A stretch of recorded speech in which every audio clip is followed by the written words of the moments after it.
చెప్పండి బాబాయ్. ఏం లేదు, ఉన్నట్టుండి రేఖకు కూడా నొప్పులు స్టార్ట్ అయ్యాయి. అందుకని తను తీసుకెళ్లి అన్నపూర్ణ మెటర్నిటీ హోమ్లో చేర్పించారు.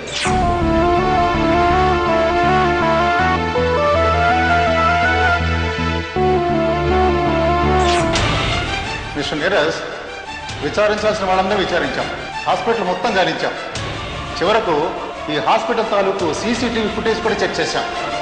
దురదృష్టవశాత్తు ఇన్ని చేసినా ఎలాంటి క్లూ దొరకలేదు.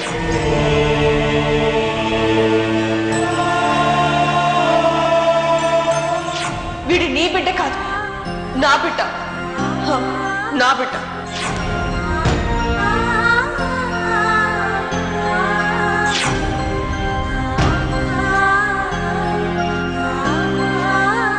ఆశ్చర్యంగా ఉంది. 10 నిమిషాల నుంచి గుక్కపట్టి ఏడ్చి నువ్వు ఎత్తుకోగానే ఎలా ఆపేశాను చూడు.